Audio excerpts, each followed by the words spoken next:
ఇందాక ఒక మాట అన్నారండి. చెప్పండి. అంటే మీరు ఒక దళిత కుటుంబానికి చెందినవారని చెప్పారు మీరు. అంటే కాంగ్రెస్ పార్టీలో గతంలో కంటే ఇప్పుడు దళితులకి ఏమైనా ప్రాముఖ్యత పెరిగిందా? కాంగ్రెస్ పార్టీ అసలు దళితులు ఎప్పుడూ ప్రయారిటీ ఇచ్చింది. అసలు భారతదేశంలో ఏ పార్టీ అవకాశం ఇవ్వలేదు. ఒక దళితుడిని ముఖ్యమంత్రి చేసి చూపించింది. 61, 62లో నాకు ఇష్టమైనటువంటి నాయకుడు వెంగళరావు గారు ఒక ఇష్టమైన నాయకుడు. మా జిల్లాలో దామోదరం సంజయ్ గారు కూడా నిజాయితీపరుడు, కలంకం ఎటువంటి అసలు మచ్చలేనటువంటి నాయకుడు. ఆయనకి 2 సంవత్సరాలు అవకాశం ఇచ్చింది. ఏఐసిసి అధ్యక్షుడు కూడా చేసింది. ఇంక చెప్పమని పూర్తి సమయం లేదనేది ఒక విమర్శ. పూర్తి సమయం అవకాశం వచ్చిందా రాలేదా? ఇలా కేసీఆర్ గారు దళిత ముఖ్యమంత్రి అన్నాడు. కనీసం ఒక ఉప ముఖ్యమంత్రి ఉన్నట్టు రాజనరసింహనే ఓరవలేక ఆయన పదవి పీకేయడం జరిగింది. దానికి కారణాలు లేవు. నిజంగా ప్రజలందరూ చూస్తుంటారు. నిజంగా మా దళిత సమాజం మొత్తం అదే రాజయ్య గారు మా దళిత సమాజం మొత్తం చూస్తుంది. ఎవరు అవకాశం ఇస్తున్నారు, ఎవరు అవకాశం ఇవ్వట్లేదు. ఇలా కొప్పుల రాజు గారిని ఒక దళితుడిని ఆయన పక్కన పెట్టుకుని పిఏగా తిప్పుతున్నారు. ఎవరు గొప్ప? మరి ఏ పార్టీ గొప్ప చెప్పండి? అసలు అవకాశం ఇస్తుందా? దళితులు అంటే దగ్గర రాని పరిస్థితులు ఉన్నాయి పార్టీలు. ఏదో పేరుకు మాత్రమే, వాడుకోవటం కోసం మాత్రమే, ఓట్ల కోసమే ఈరోజు కేసీఆర్ గారు దళిత ముఖ్యమంత్రి అన్నాడు. అదే వేరే పార్టీలో సాధ్యం కాదు కదా. ఈరోజు మా పార్టీలో గత ఎన్నికలు చూసుకోండి. గతంలో డిప్యూటీ సీఎంగా ఒక మాదిగ సామాజిక వర్గానికి చెందినటువంటి దామోదర రాజనరసింహ గారు ఉన్నాడు. మాల సామాజిక వర్గానికి చెందినటువంటి బట్టి విక్రమార్క గారు డిప్యూటీ స్పీకర్గా ఉన్నాడు. రెడ్డి సామాజిక వర్గానికి చెందినటువంటి కిరణ్ కుమార్ రెడ్డి గారు ఉన్నాడు. అంతకుముందు రోషయ్య గారు వైశ్య సామాజిక వర్గానికి చెందిన రోషయ్య గారు. కానీ ఒకటైతే చెప్పండి, కాంగ్రెస్ పార్టీలో రెడ్డి సామాజిక వర్గం డామినేషన్ ఏమీ లేదు. అది ఏంటంటే దానికి ఒక విమర్శ. సకల జనుల ఇందిరమ్మ రాజ్యం ఒక కాంగ్రెస్ పార్టీతోనే సాధ్యం. అది నిరూపితమైంది కూడా. అన్ని వర్గాలకి పదవులు ఉంటాయి. సబ్బండ వర్ణాలకు న్యాయం జరుగుతుంది. పొన్నాల లక్ష్మయ్య గారు మొన్నటిదాకా బీసీ ఒక పీసీసీ ప్రెసిడెంట్ ఉన్నాడు.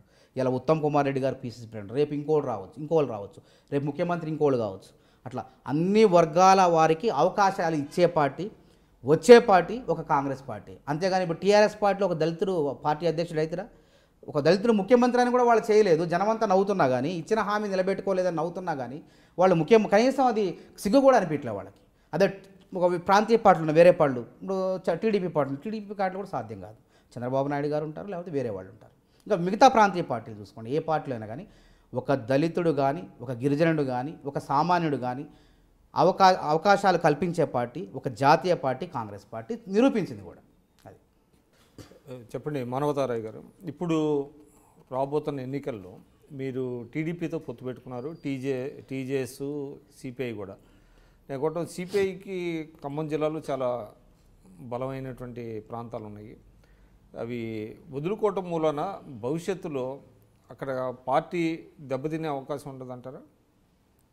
2014లో కూడా సిపిఐతో పొత్తున్నాం. అంటే నా ఎక్స్పీరియన్స్, నా మీ అభిప్రాయాలు. అది ఏమైందంటే అవి సిపిఐకి ఓట్లు పడలే అప్పుడు. దానివల్ల కాంగ్రెస్ పార్టీ కూడా నష్టపోయింది. ఇప్పుడు పినపాక కాంగ్రెస్ గెలిచేది అక్కడ, వైరాలో కూడా కాంగ్రెస్ గెలవాలి అక్కడ. దానివల్ల ఏంటంటే కొంత నష్టపోవడం జరిగింది కొన్ని ఏరియాలు. అయితే సిపిఎం సాంప్రదాయబద్ధ సిద్ధాంతపరమైన ఓట్లు కూడా కొంత మారిపోవడం జరిగింది. మారుతున్న పరిస్థితులకు అనుగుణంగా నాకు అనిపించింది. నా చిన్నప్పుడు ఒక ఎర్ర జెండా అంటే ఒక ఉధృతమైన రూపంలో ర్యాలీలు అవి కనపడేది. ఇప్పుడు అది కనపడట్లేదు, ఆ స్ఫూర్తి నాకు కనపడట్లేదు. అయితే ఇది నా వ్యక్తిగత అభిప్రాయం. ఒకవేళ పార్టీ కూడా ఏంటంటే సిపిఐని వదులుకోవాలని లేదు. వాళ్ళ ద్వారా అందరం కూడా కూటమిగా ఐక్యంగా ఉంటే, కలిసి ఉంటేనే కలుసుకం. ఐక్యంగా అంటే మరి వాళ్ళు ప్రపోజల్స్ ఏ విధంగా ఉన్నాయో ఇప్పుడు జానారెడ్డి గారికి అప్పచెప్పారు. అయితే ఆ జానారెడ్డి గారు సీట్ల సర్దుబాటు ఈ కూటమిలో ఎవరైతే ఉన్నారో టీడీపీ, సిపిఐ, మన సిపిఎం ఏంటండి అంటే సిపిఎం కూడా టీఆర్ఎస్తో వ్యతిరేకంగానే ఉంది. అయినా బహుజన ఫ్రంట్ అని ఏర్పాటు చేయడంలో ఆంతర్యం ఏంటి? వాళ్ళు మొదటి నుంచి కూడా ఏంటంటే ఇక తమ్మినేని తెలుసు కదా, మీ జిల్లాలో బాగా బలమైన తమ్మినేని గారు ఆయన ఏంటంటే స్వతంత్రంగా వ్యవహరించాలని ఆలోచన ఉంది. అందుకే పెద్ద బహిరంగ సభ కూడా అప్పుడు పెట్టడం జరిగింది. అంటే తెలంగాణలో కాంగ్రెస్ టీఆర్ఎస్తో పాటు అంటే టీడీపీ లేదు కదా అప్పుడు. కాబట్టి సిపిఎంను కూడా పుంజుకోవాలి, సిపిఎం కూడా పార్టీని ప్రజల్లోకి తీసుకువెళ్ళాలన్న ఆలోచనతో ఆయన ముందుకు వెళ్ళడం జరిగింది. దానిలో భాగంగానే ఈ మళ్ళీ కాంగ్రెస్తో పెట్టుకుంటే, కాంగ్రెస్తో పొత్తు అంటే మళ్ళీ అది ఉనికి ప్రమాదం ఏర్పడుతుంది, అస్తిత్వం దెబ్బతింటుంది. కాబట్టి వాళ్ళు సొంతంగా ఒక బిఎల్ఎఫ్ అని చెప్పి బహుజన్ లెఫ్ట్ ఫ్రంట్ ఇది ఏర్పాటు చేయడం కూడా జరిగింది. కుల సంఘాలతో ఏర్పాటు. అది కూడా కొంచెం అంత ఇబ్బందికరంగా ఉంది. అది కూడా అంటే ఇప్పుడు అంటే వాళ్ళ జాతీయ నాయకత్వానికి భిన్నంగా జాతీయ నాయకత్వం ఉండదు. సిపిఎం తమ్మినేని వీరభద్రం నాయకుడు ఆయన నిర్ణయం తీసుకుంటే వాళ్ళ జాతీయ నాయకత్వం కాదనేది ఉండదు. చూస్తూనే ఉన్నాం, మనం చిన్నప్పుడు చూస్తున్నాం. కాబట్టి వారు తీసుకున్నదే నిర్ణయం. ఆయనకి ఎంత స్ట్రాంగ్గా సిపిఎంలో కొంత బలమైనటువంటి నాయకుడు, రాష్ట్ర స్థాయిలో అంటే కేంద్ర నాయకత్వం ప్రభావితం చేయగల నాయకుడు చూస్తున్నాం కదా మనం. ఓకే, వారు అంటే దానివల్ల ఇప్పుడు స్ప్లిట్ అవుతాయి. ఇప్పుడు యాంటీ టీఆర్ఎస్ పార్టీ ఇప్పుడు బహుజన లెఫ్ట్ ఫ్రంట్ కింద, తర్వాత మీరు మహాకూటమి ప్రభావం ఉండదు. అదేవిధంగా బీజేపీ. నేను అదే చెప్పాను, ఇప్పుడు నాయకులు ఉన్నారు, ఇప్పుడు తమ్మినేని వీరభద్రం గారు లాంటి కొద్దిమంది నాయకులు, సిద్ధాంతపరంగా ఉన్నటువంటి నాయకులు ఉన్నారు. కానీ ఈరోజు యువత అంతా కూడా ఆలోచనలు వేరున్నాయి. ఆనాడు ఉన్నటువంటి ఉద్యమ స్ఫూర్తి, సిద్ధాంత స్ఫూర్తి ఈరోజు లేవు.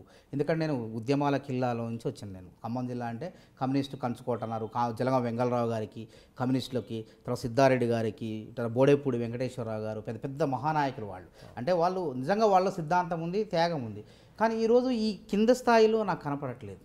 నాకు అది ఆ ఖమ్మం జిల్లాలో ఆ స్ఫూర్తి కనపడలేదు. కమ్యూనిస్ట్ నాయకుడు అంటే ఒకప్పుడు కమ్యూనిస్ట్ నాయకుడు అంటే కొంచెం జాగ్రత్తగా, వేరే వాళ్ళు కూడా కొంచెం జాగ్రత్తగా మాట్లాడే విధంగా, అంటే గౌరవప్రదంగా ఉండేది. కానీ ఈరోజు నాకెందుకు ఆ ఖమ్మం జిల్లాలో దాదాపు అందరూ ఇప్పుడు సిపిఐ, న్యూ డెమోక్రసీ ఉంది, సిపిఎం ఉంది, సిపిఐ ఉంది, అవన్నీ చూస్తుంటే నాకెందుకు ఇది కూడా కలుషితమైందేమో అనిపిస్తుంది. అది కాబట్టి తమ్మినేని గారిని కలుషితం అంటలేదు, తమ్మినేని వీరభద్రం గారు లాంటి కొద్దిమంది వ్యక్తులు ఉన్నారు. కానీ కింద స్థాయి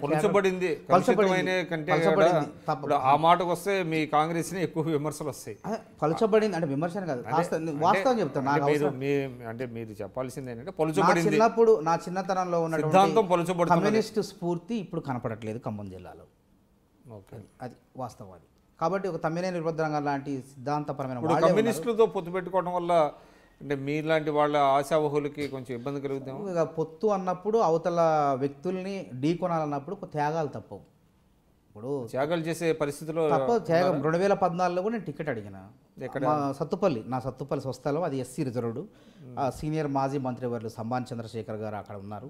అప్పటికే ఆయన ఓడిపోవడం జరిగింది, డిపాజిట్ కూడా రాలేదు. ఇప్పుడు పొత్తులో భాగంగా 2019లో కూడా మనకి 18లో కూడా సిట్టింగ్ సండ్ర వెంకట వీరయ్య గారు పోటీ చేయబోతున్నారు.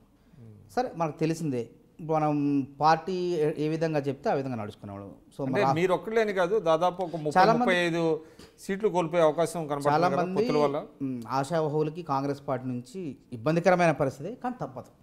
పొత్తు ధర్మాన్ని నెరవేర్చించాలి, పార్టీ ధర్మాన్ని మనం కాపాడుకోవాలి. పార్టీ లక్ష్యమే ఉండాలి, కానీ మన లక్ష్యం వ్యక్తిగత లక్ష్యాలు ఉండకూడదు. ఒక పార్టీలో పనిచేసేటప్పుడు ఆ పార్టీ లక్ష్యం ఏదైతే దానికి అనుగుణంగానే వ్యక్తులు పోవాలి. మీరు చూస్తున్నారు ఐ డ్రీమ్ న్యూస్ని. మీరు చూస్తున్నది ఐ డ్రీమ్ న్యూస్. అంటే కళలని నిజం చేస్తూ ప్రజలకి నిజాలని కళల ద్వారా తీసుకొచ్చే ఐ డ్రీమ్కి మై బెస్ట్ విషెస్. మీరు చూస్తున్నది I dream news.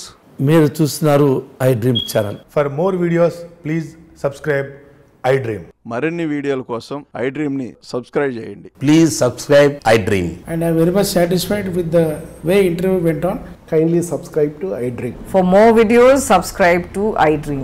And loads of fun entertainment and content. Do watch iDream.